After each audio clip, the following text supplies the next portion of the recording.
Телефон на все голоса говорит пока.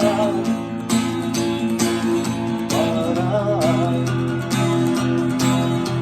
Пальто на гвозде, шарф в рукаве и перчатки в карманах шепчут: подожди до утра.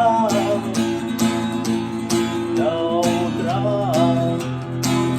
Но странный стук зовет дорогу.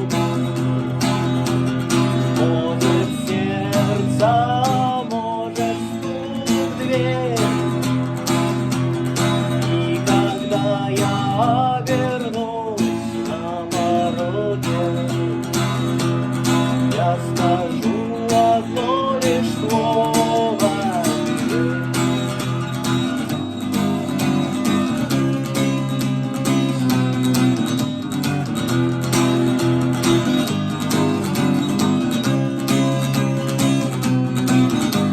Опять на вокзал, и опять поезда, и опять проводник, выдаст белье и чай.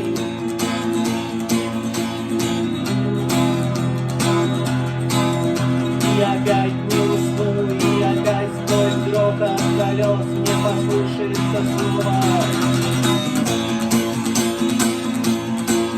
прощай. Но странный стук